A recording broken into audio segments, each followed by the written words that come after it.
I'm in the middle of the island of New Guinea, where I finally found three of the hardest to contact military commanders on Earth, the commanders of the local West Papuan National Liberation Army. I'm here to investigate what happened just over those mountains a few years ago when Indonesia came in with drones and helicopters and dropped bombs and shot rockets at little huts.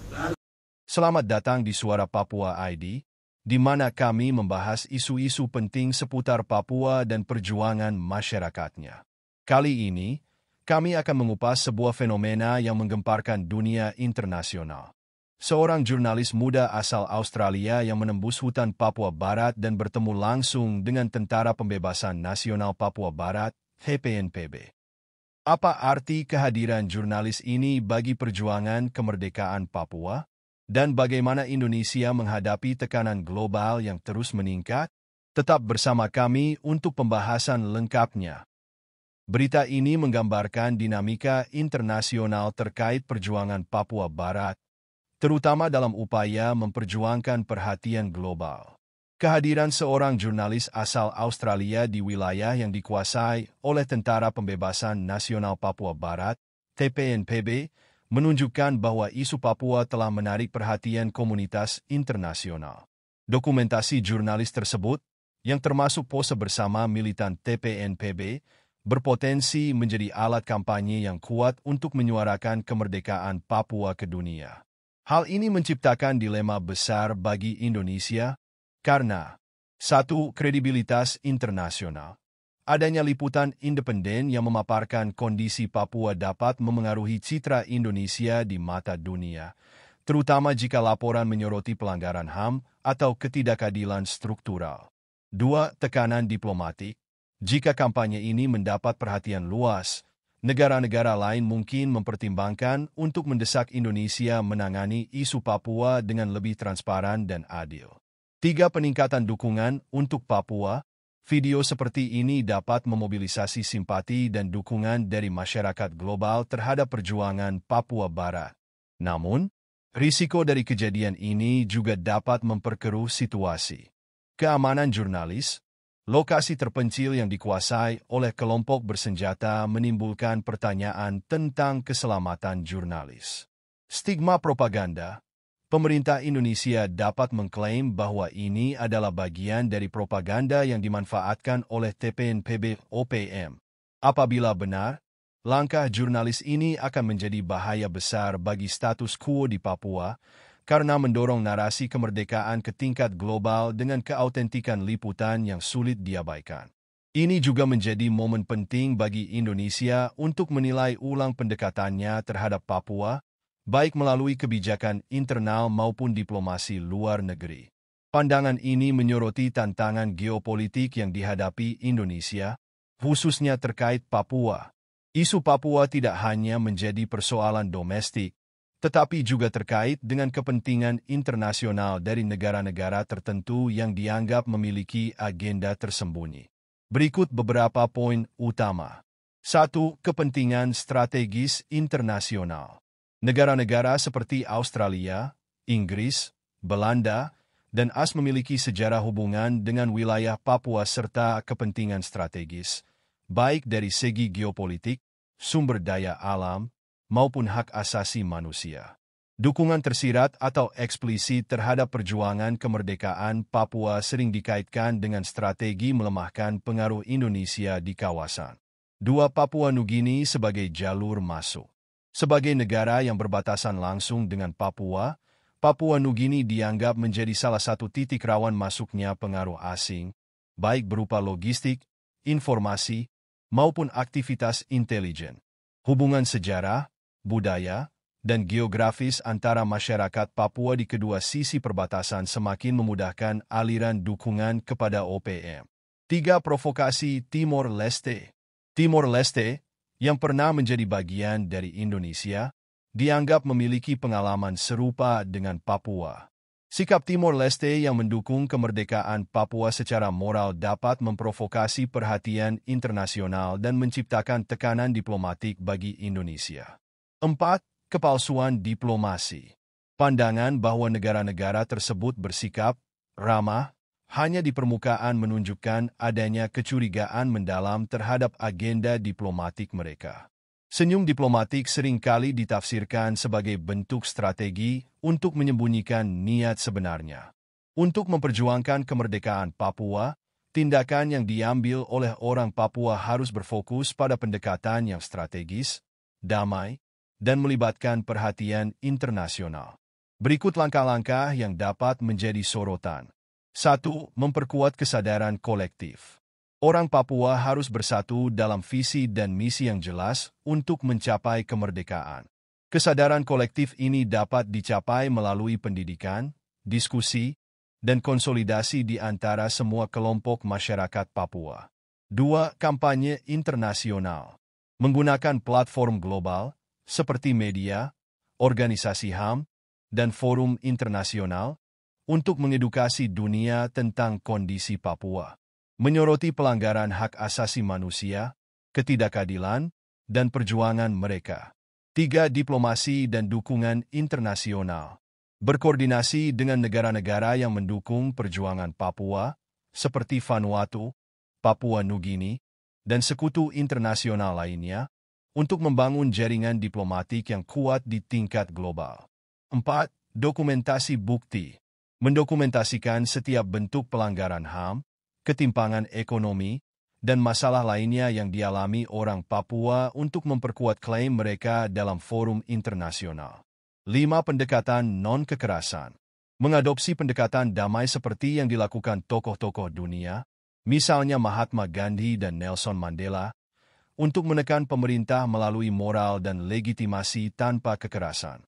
6. Menggunakan media sosial. Memanfaatkan kekuatan media sosial untuk menyebarkan narasi perjuangan Papua ke seluruh dunia dengan cara yang menarik, mendalam, dan informatif. 7. Melibatkan pemimpin rohani dan budaya. Tokoh agama dan budaya Papua dapat memainkan peran penting dalam menyatukan masyarakat dan membawa suara perjuangan dengan pendekatan moral yang kuat. 8. Advokasi di organisasi internasional. Mendorong isu Papua untuk dibahas di lembaga-lembaga seperti PBB, Forum Kepulauan Pasifik, dan organisasi internasional lainnya. 9. Kolaborasi dengan jurnalis independen. Menyambut jurnalis internasional yang ingin meliput realitas Papua untuk menyebarkan fakta yang terjadi di tanah Papua. 10. Meningkatkan kapasitas generasi muda. Mendorong generasi muda Papua untuk mengenyam pendidikan tinggi di luar negeri dan menjadi pemimpin yang dapat mewakili aspirasi Papua di dunia internasional. Melalui langkah-langkah ini, perjuangan untuk kemerdekaan Papua dapat menjadi lebih terarah dan mendapatkan dukungan yang lebih luas. Karena kehadiran jurnalis internasional di Papua Barat, terutama dari Australia, telah menjadi sorotan global. Jurnalis muda ini berhasil mencapai wilayah yang dikuasai oleh Tentara Pembebasan Nasional Papua Barat, TPNPB, sebuah cabang militer dari Organisasi Papua Merdeka, OPM. Dalam video yang dirilis, terlihat ia berpose bersama puluhan militan TPNPB di lokasi rahasia. Video ini memicu respons serius dari pemerintah Indonesia yang kini berada dalam dilema besar. Potensi dampak. 1. Kampanye global untuk Papua. Jurnalis tersebut diduga akan memanfaatkan dokumentasinya untuk menggalang dukungan internasional terhadap kemerdekaan Papua. Melalui laporan media, publikasi, atau forum global, ini dapat meningkatkan simpati global pada perjuangan Papua Barat. 2. Peningkatan tekanan internasional.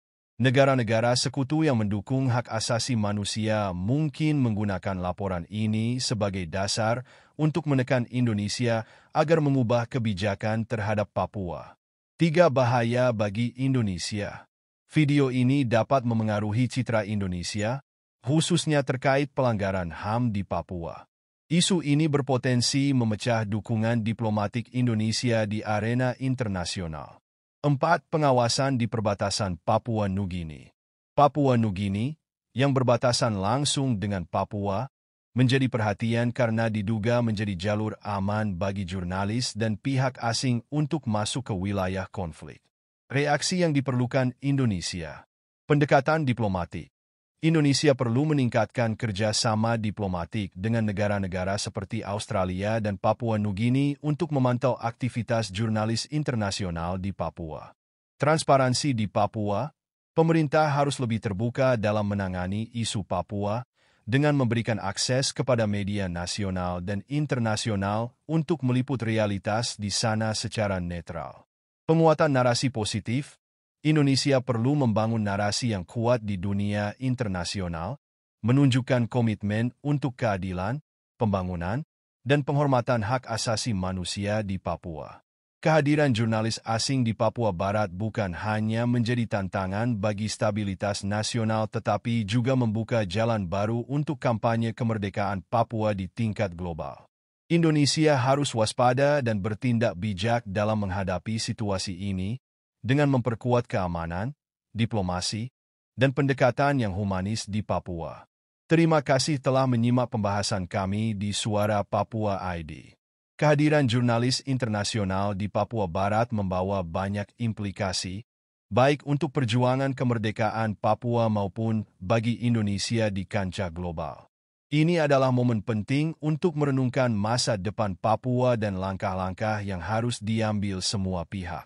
Jangan lupa untuk like, share, dan subscribe untuk terus mengikuti pembahasan mendalam tentang isu-isu Papua. Sampai jumpa di episode berikutnya. Salam damai untuk semua. Indonesia maupun Papua Nugini, pemerintah tidak punya hak untuk tanda tangan. Yang punya hak itu kami. Kami orang Papua Nugini dan West Papua, kami punya hak untuk tanda tangan untuk pengaturan batas ini. Facing an increasingly hostile Indonesia, with essentially no international or material support for their cause, the TPN still try their best with quasi-diplomatic efforts. This trip is beginning to feel like one. We wake up the next day to find a schedule filled with ceremonies, the TPN's way of getting their message out to the world. First off, they're presenting us with gifts.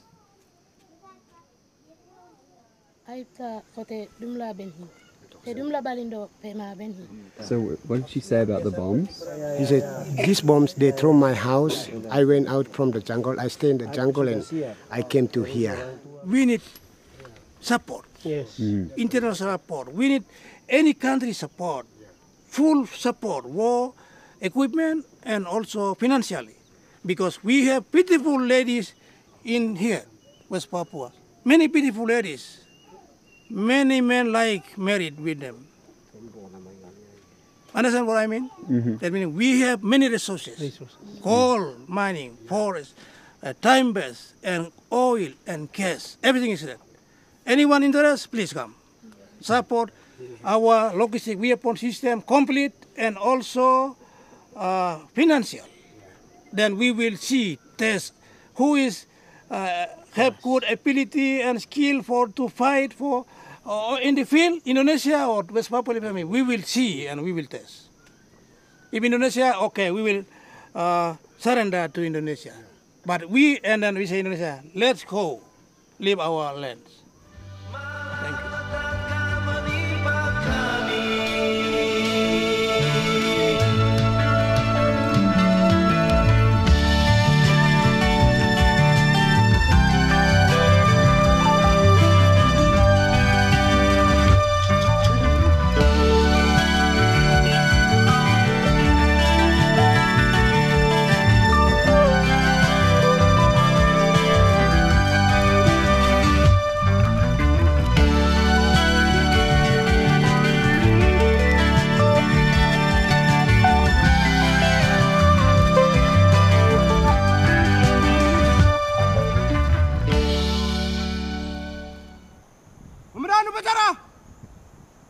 Menyiapkan barisannya.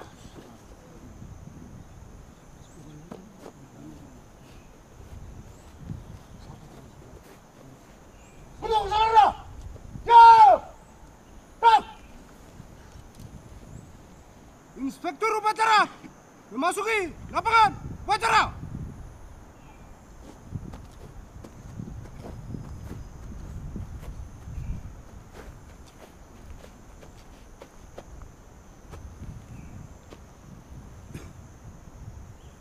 Penghormatan kepada Inspektur Upacara. Selamat! Krak! Bombardir di Kiwirok. Saya mewakili kedua kodap. Saya sebagai kodap induk sampaikan bahwa beberapa bom yang kas turun di pemukiman warga di Kiwirok, 3 kodap. Kekuatan dari kami manusia saja tidak mungkin seperti ini. Tetapi karena Tuhan. Tanpa pengobatan, Umar, dan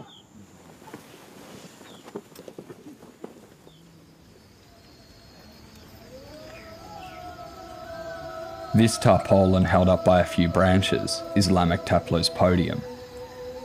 He just announced that it is where he'll be holding his first and likely only ever press conference. A press conference only attended by Paradise Broadcasting. It's where the clearest picture of what exactly happened in Kiwi Rock in 2021 will emerge.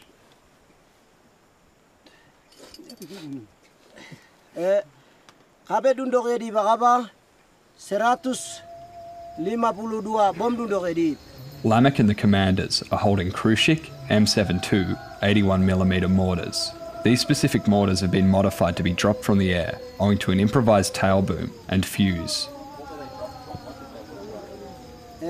Kamera drone non heli yambul tep gi ma puo me kamera drone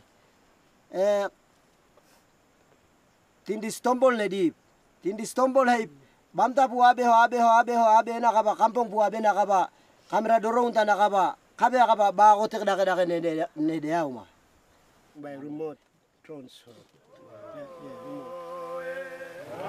When I first spoke to witnesses about the bombings a year ago, they all reported that these mortars were dropped by drones that looked like small helicopters. This was such a bizarre claim and a surreal image, Indonesia using drones to drop bombs on tribal communities, that I had serious doubts, and there were no reports of drones that had reached the outside world.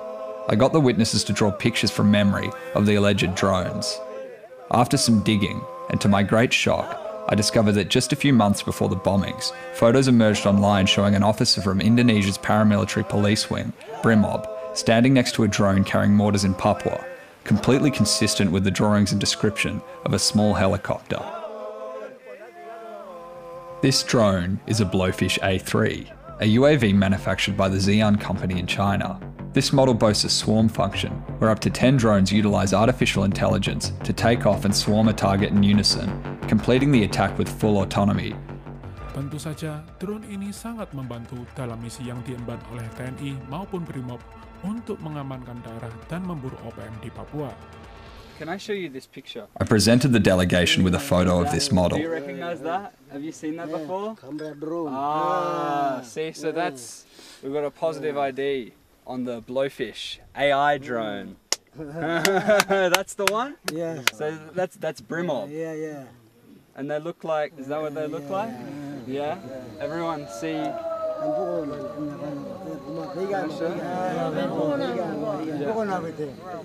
But these drones and mortars were not the only weapons Indonesia used in their assault.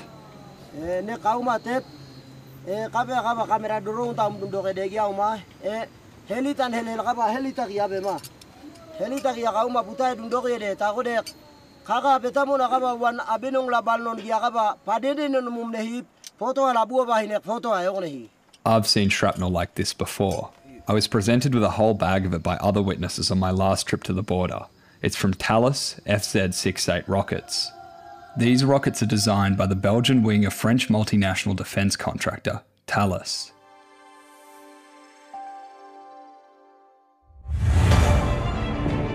Thales licenses the design of the FZ-68 rocket to Indonesian Aerospace, which then manufactures these rockets domestically.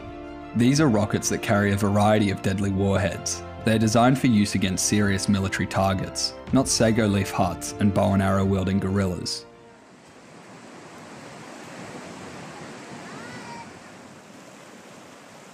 But there's even more. The TPN walked for days, carrying bags of shrapnel, spent munitions and multiple unexploded mortars, across rivers and through mountains, to bring here to show the world. Undeniable evidence of an attack, a deliberate and systematic attempt by Indonesia to depopulate the Star Mountains. A bombing campaign, still denied and ignored by the outside world, that was even larger and more deliberate than what even I had speculated.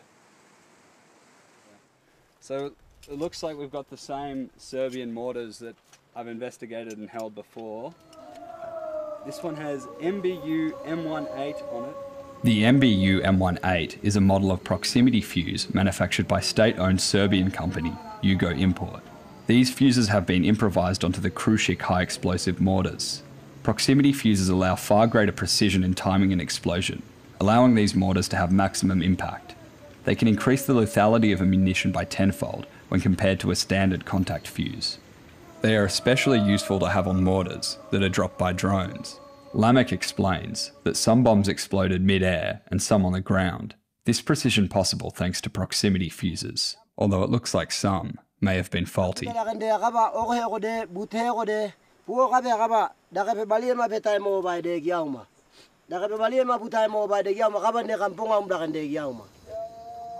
coming down many, but some has destroying up in the middle of the space, and this one's coming down on the ground. Yeah. These are some of the photos taken by Papuans during and directly after the bombings of Kiwi Rock. Some of these have never been published.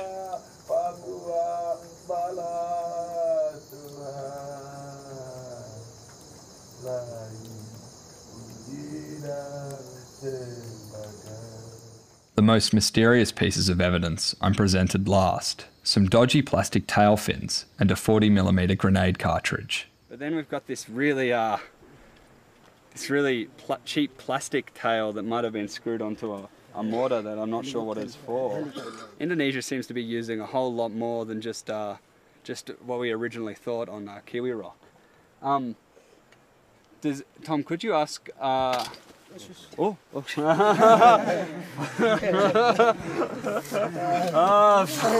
scared. Could you ask Lamek, what did these do?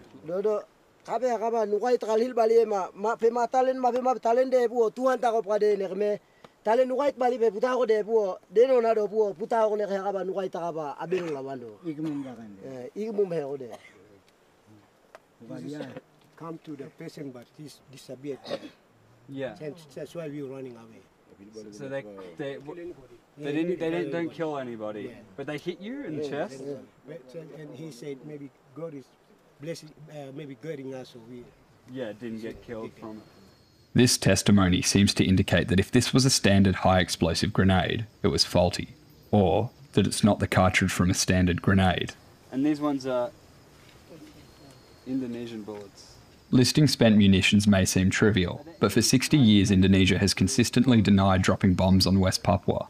Claims of Indonesian bombings in West Papua have often been treated by governments and media as little more than conspiracy theories advanced by ideologically driven activists. Lots and lots of tails and weapons. These are wings from the FZ-68, FTA-81. These are the model of wings. This is, yeah, more of the FZ rocket. That looks like the Talus rocket. Yet, here are the remnants of enough munitions to have killed hundreds of people, and this is just one sample from one attack. This one looks like these are the makeshift. Yeah, they've all got all the mortars have the same design. More bullets. Whoop. Oh. Talus.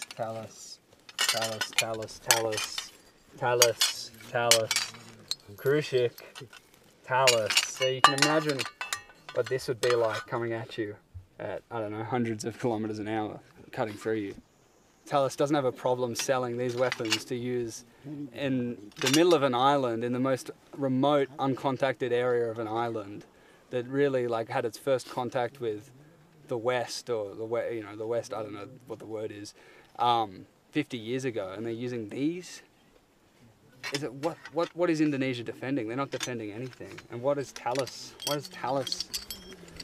I don't know. I'm lost for words. It's pretty. I've seen it before, but there's just so much of it this time. This is just a fraction of it. I saw a big bag in Tamobel that had different parts. I took some of it back before. There's more bullets. Yeah, well, not to mention the bullets. So just just in this village, this is stuff I haven't seen before. The bags in the previous video that I looked at in Mobile across the border were completely different. These are mortars I haven't seen before. So just in this village, just what the local TPN could carry, we've got 1, 2, 3, 4, 5, 6, 7, 8, 9 mortars. We've probably got more because I've just put this pile here, but this is quite a few Talus rockets. Talus, come on, own up to it. There's like plenty of markings already. Like there's a ridiculous amount of evidence. And then we've got this, which looks like a toy. These ones came from helicopter. Helicopter, drones. Yeah. Oh, helicopter, Yeah. drone. Yeah, drone. This one came from helicopter. Yeah, helicopter. What was on this one? This one is this one is really a long one is coming down. Longer, like it looks like that, but bigger. One, but it's a long one. Longer than that one. That's really interesting. They used a plastic testing stuff, I guess.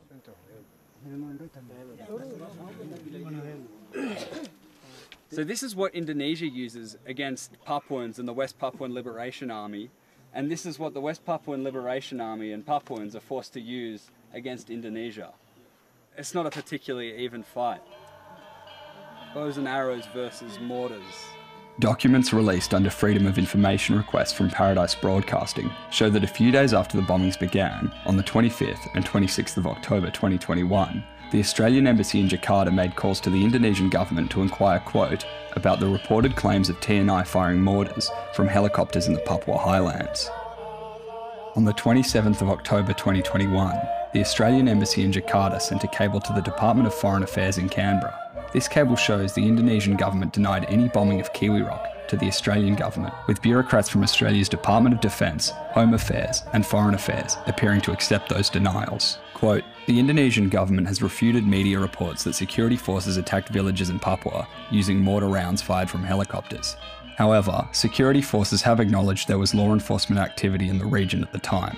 Indonesian security forces have denied any bombardment. Papua Regional Police spokesperson, Chief Commander Ahmad Mustafa Kamal, said on 24 October that security forces had been conducting law enforcement and outreach activities in Kiwi Rock, but that those activities had clear rules of engagement. Commander of the local army command, redacted, said none of his soldiers were involved in the bombardments or arson against civilian houses. He claimed that armed criminal groups, KKB, TPNPB, had carried out attacks in Kiwi Rock and the neighbouring Okhika district since mid-September, including attacks which had killed a health worker. Redacted further claimed that the photos which supposedly captured the arson were deliberately circulated by the KKB. Redacted, on 26 October, that Kiwi Rock was now safe and secure. In a comment on the bombing accusations levelled at Indonesia, the cable from the Australian Embassy in Jakarta demonstrates the remarkably quick willingness of these bureaucrats to default to accepting Indonesia's assurances, even when those assurances are contradicted by photographic evidence. Quote, the accusations such as mortar rounds being fired from helicopters seem implausible. Indirect fire mortar rounds against the KKB in Papua would be unusual given the high risk of civilian casualties. There are no videos of mortar attacks, nor photographs of civilians with shrapnel wounds, and the supposed unexploded mortar round in photographs does not look like it has been fired. It's extremely difficult to understand the thinking behind this analysis. If not for the Indonesian military, how else would unexploded mortar rounds end up in the most remote mountains of New Guinea?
Yeah.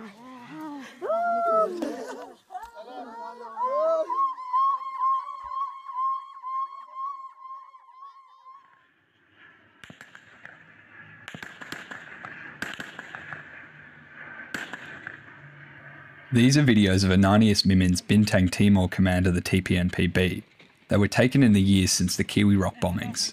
Ananias boasts of being the best armed guerrilla in these mountains, due to the crash of an Indonesian military helicopter in 2019.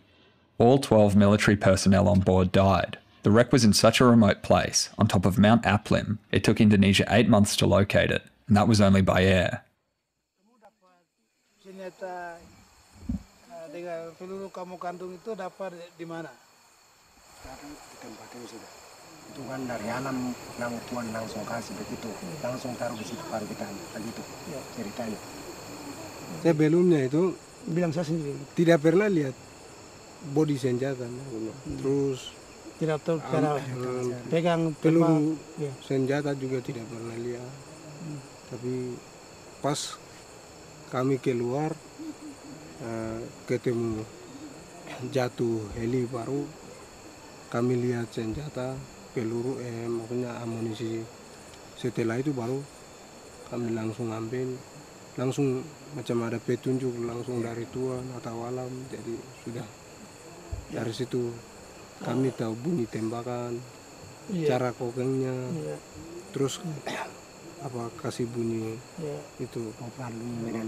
Terus dari situ langsung kami keluar, baru ambil keputusan untuk kami mau lawan Indonesia, baru dari situ kami.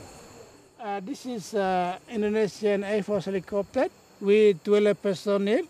The helicopter crashed. That's Indonesian found this helicopter for 9 months, but they never found. They never found it. After months of searching, Ananias and his command found the wreck on top of their sacred mountain to discover almost everything was destroyed. Everything except 6 FN rifles, 3 Browning high-power pistols, a trove of bullets, and a bandolier. 6 guns and 3 pistols. So Indonesian asked for TPNPB, please return this gun. But we said this already became to property belong to TPNPB. So, welcome. We'll kill you, use this one gun. And how come the helicopter fell out of the sky? They believe that their ancestors, spirit of ancestors work for support them, for keep them calm. Yeah. Because you see this is helicopters already dust. But how? It's impossible, his gun is there. So like the whole helicopter is dust, but the guns are left. Gun is left. So you think magic? Magic, yeah. I mean, like that. And they believe their ancestors put all these things, they save all these things for them. Yeah. And then this gun, another family not use. It only works for Mimin. Yeah. So when others try to use the gun, it doesn't work. Yeah. Nature already make promise with those boys. Yeah. So another can hold this gun, it's not work. I think modern people, you will not believe, but this is reality. And we believe, because we are still under our custom, and we believe our ancestor history, our mountain, that is our power. This newfound firepower inspired a new strategy for the Bintang Timor Command, a strategy designed to maximise the impact of their bullets, a scarce commodity for the TPN. Shooting sparingly and deliberately at any aircraft that attempts to land anywhere near their territory. For a while, this had the effect of forcing some airlines to temporarily suspend flights into the regional capital of Oksibil. But there's a deeper reason this strategy was adopted.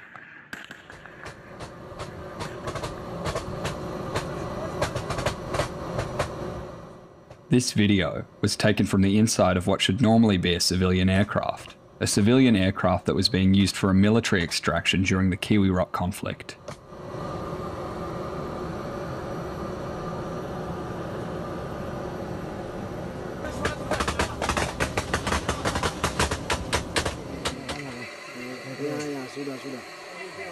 Yeah. Sources have identified this aircraft as belonging to Smart Aviation, a Jakarta-based charter airline company that has garnered a reputation in Papua for transporting military personnel.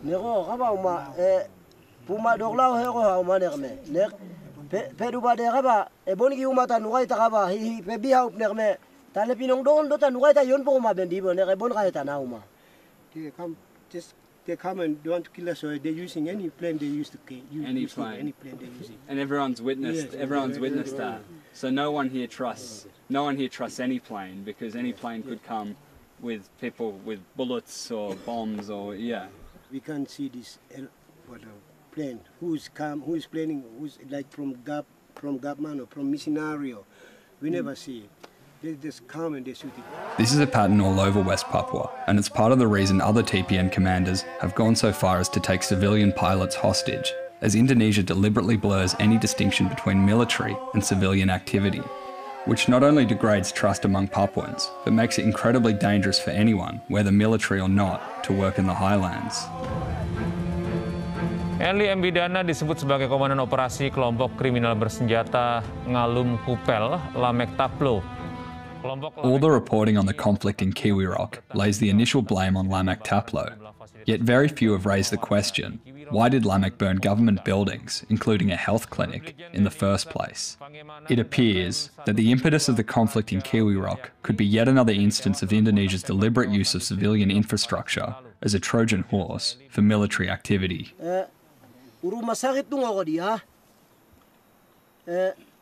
Indonesia be agaba tale kaga be ahele mon kayoma.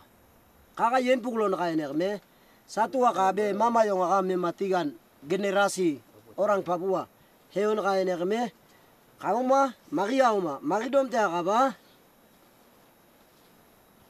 Dokter akaba pistola akaba.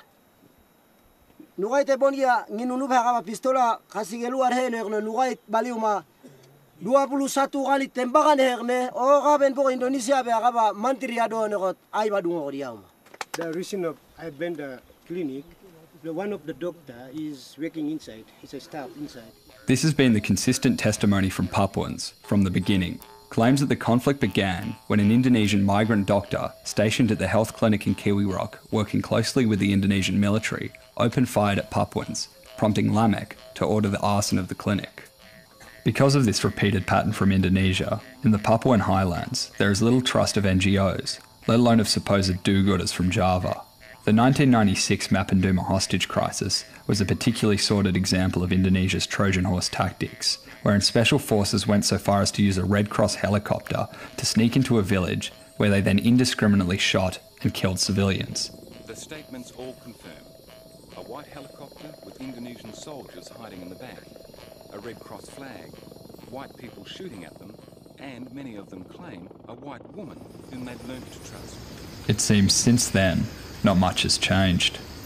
One helicopter fly from Pente side to Kiwi Rock, and then people think, oh, this maybe a few days ago we fight and destroying this Kiwi Rock town, district town.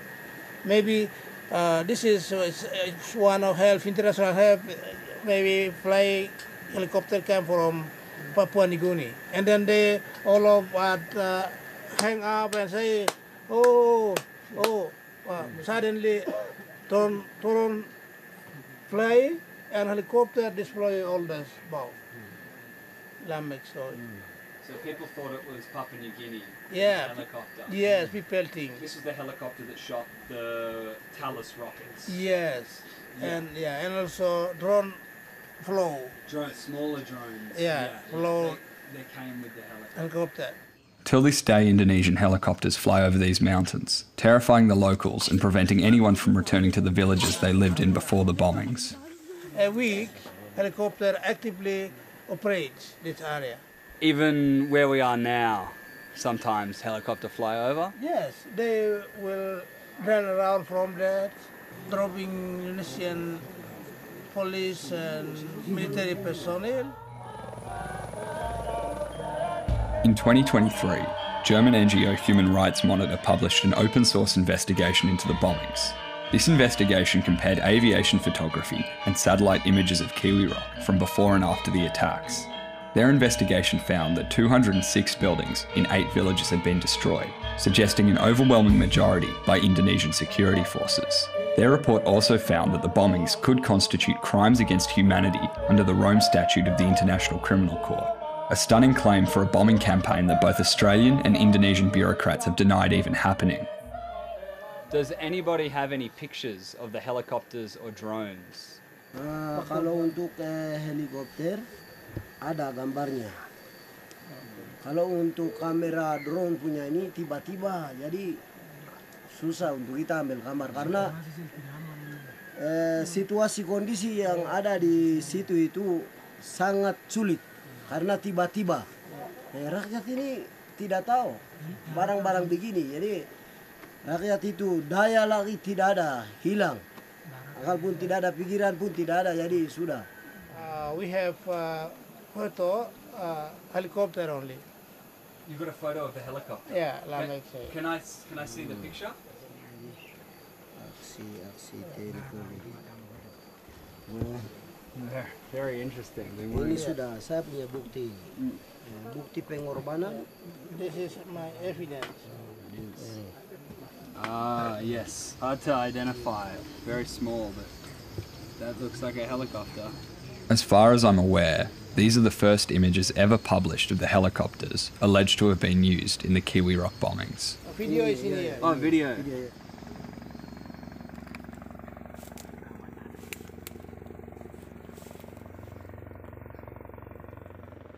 This video, dated the 28th of September 2021, shows the TPN shooting at what appears to be a Bell 412 helicopter, the model used by Indonesian security forces to conduct evacuations during the Kiwi Rock conflict.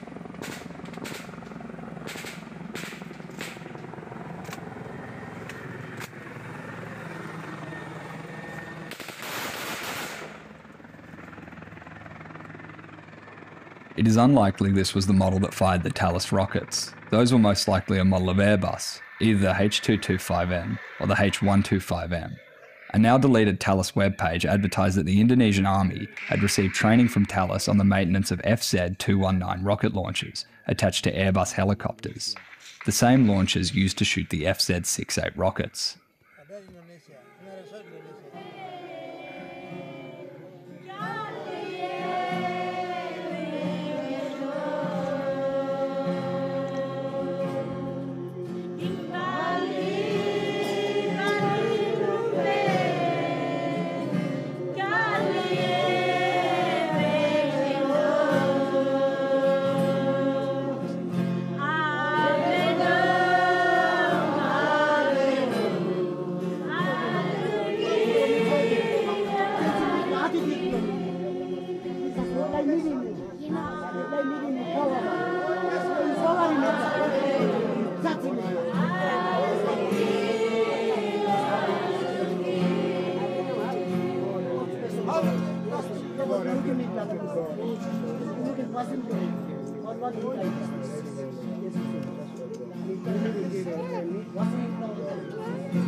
under Lamek.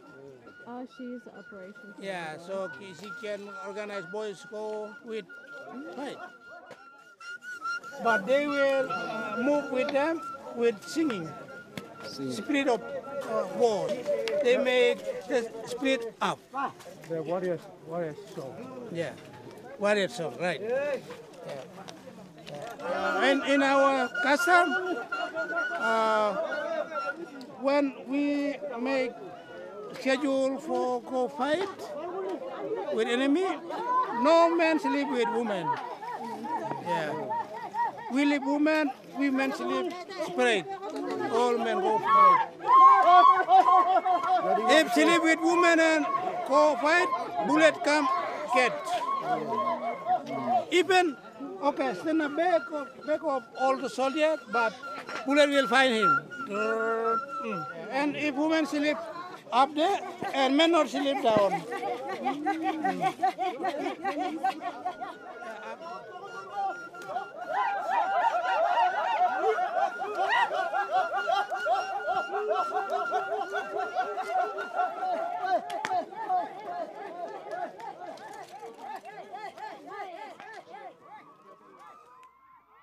In 1963, American anthropologist Robert Gardner released his seminal documentary, Dead Birds, an ethnographic film which captured extraordinary footage of the Dani people locked in what was described as Stone Age warfare, opposing clans shooting bows and arrows, throwing spears across the lush foothills of the Baliam Valley, a place and people only encroached upon by outsiders 30 years earlier. For here in the Star Mountains, it was even later, 1959, when the Dutch first came. Gardner shot his film, knowing it would contain the only images ever captured of humanity in this form of existence. Yet exactly why this would be the case would have been unimaginable. Less than 15 years later, the people in this same valley, the last settled civilization encroached upon by the industrial world, were forced to turn their poison arrows upwards, as they were now being bombed with napalm from helicopters and Bronco attack aircrafts.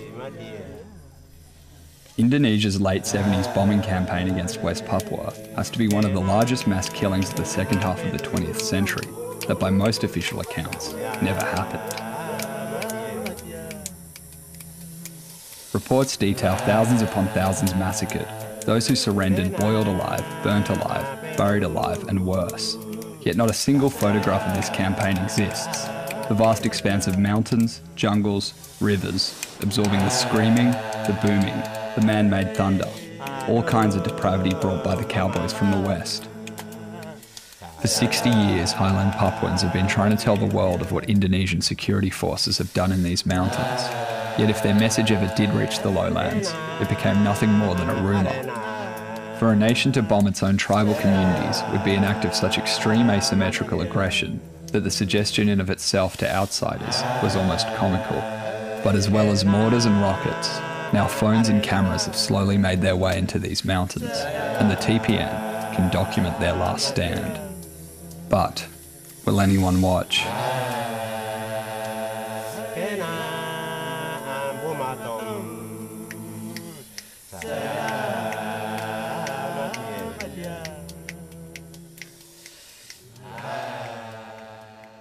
On my last night with Lamek, I'm given folders full of photographs of corpses and graves, people alleged to have died as a result of the bombing and its aftermath. Many of the photos are photos of emaciated corpses. Some are women, some are children, some are babies. They cannot be shown here. I'm also given a list prepared by the TPN of the names of around 200 people they claim to have died. Although accounting for differing hamlets, I find the list shares a significant amount of names with the list handed to me by different witnesses I interviewed a year earlier.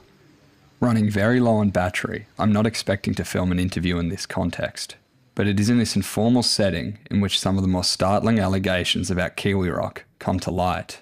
He's staying 1 year, 6 months. He was 1 year old and 6 months. 6 months. And he died how quickly after the Kiwi Rock bombing? How many? October they through the happened in Kiwi Rock and they started October and they started after he died. He died. And these are some graves. Yeah. And that's a body. Yeah. Another body. And these did he die from starvation or wound from bomb? From the bomb. He died from bomb. Bomb. No, they threw the bomb and this what these chemicals or what? Yeah, chemicals go and then the nose. Really? Yeah. The chemicals from the bomb made him sick. The first time they throwing is the people is not dying, but they throwing this chemical up between 1 month later or 2 months. The people is dying. 2 months later. 2 months later, the people is dying. What does it look like? What's this chemical? Like dust. Dust. Yeah, that's like big one. So it's coming like dust.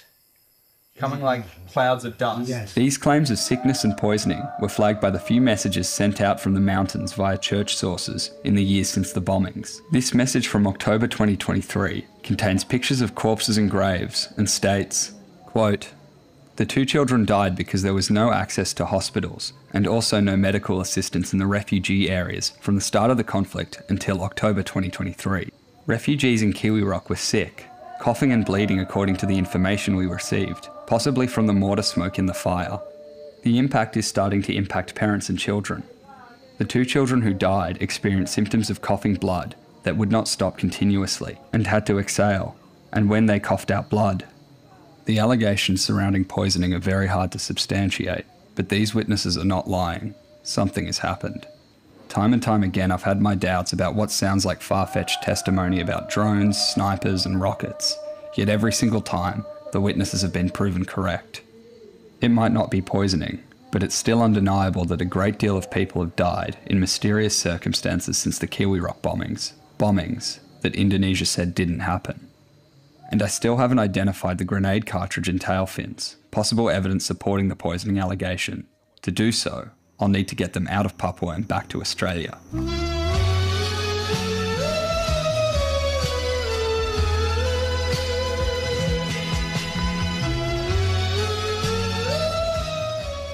Landing back in the outside world, we are immediately greeted by the Papua New Guinea police force, who after some negotiating say they just want to drive us from the missionary plane terminal to the main commercial airport.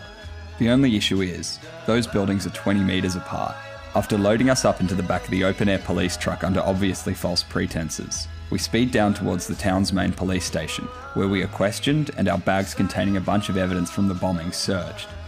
I don't know how this happened, but the police somehow didn't find the grenade cartridge and rocket shrapnel in our bags, so after more negotiating, they agree to let Kirsten and I go. They drive us back to the airport. We then fly to Moresby, but are again detained and questioned by immigration, being released just in time to make our flight. Since returning to Australia, I've shown the plastic tail fins to multiple weapons experts, and speculation has ranged from them being the stabilising fins of an improvised chemical bomb, or the fins from a high explosive incendiary. So far, I've found nothing conclusive, but the use of phosphorus seems quite possible.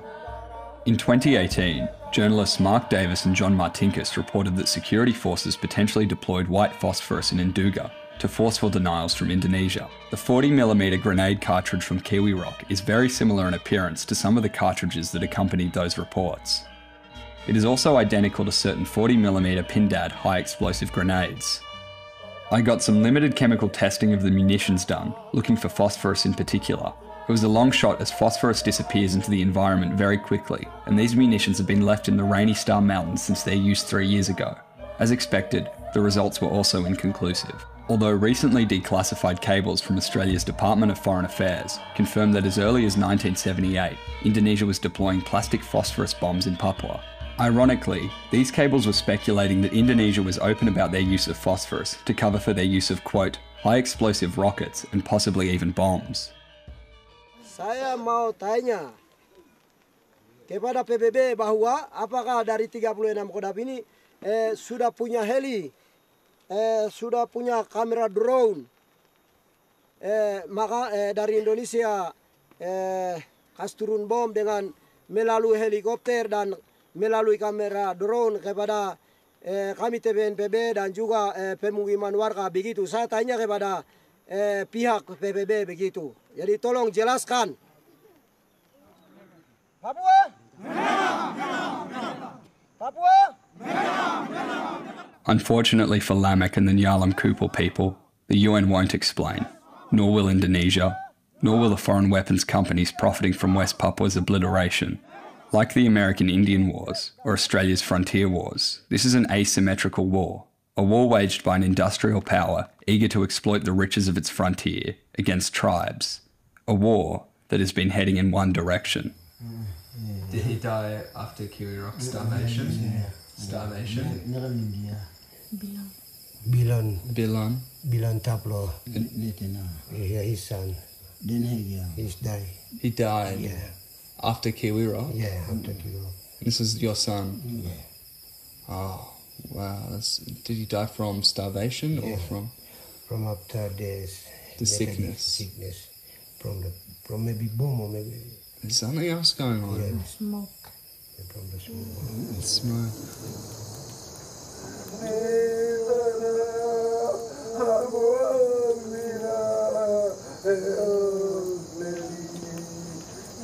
If the children in Kiwi Rock survive the artificial famine, if they survive whatever illness the bombings induced, they will be trained on bows and arrows. The fiercest of them will soon graduate to assault rifles.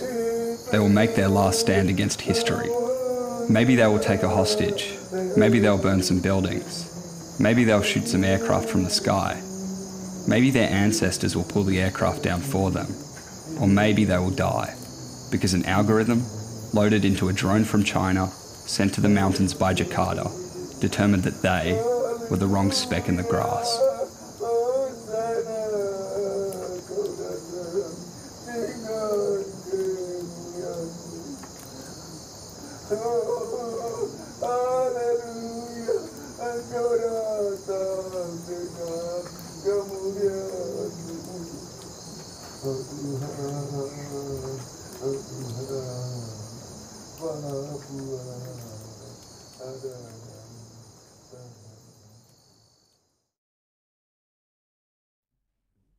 Thank you for watching that fairly bleak documentary, but we don't want it to be impotently bleak. So there are some things you can do that we're going to request of you if you want.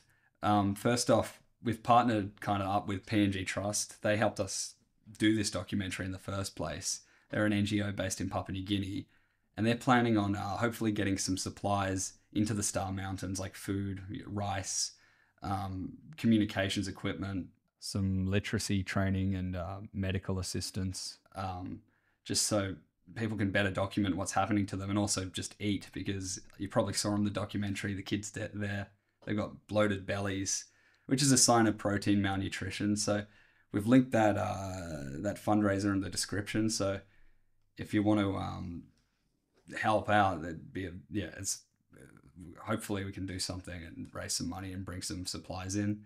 Other things you can do is stay abreast of the situation, subscribe to Paradise Broadcasting. We're seem to be the only outlet that really does this story. We've got a national broadcaster that's more interested in spending millions a year producing slop investigative journalism.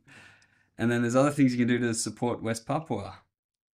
Yeah, you can just show your support by writing comments, by writing to your MPs, and just following the story. And especially right now, it's really important that we keep an eye on what's going on in West Papua and don't let Indonesia silence the situation there, because with the recent election of Prabowo Subianto as the new president, he said he's going to be increasing the military operations.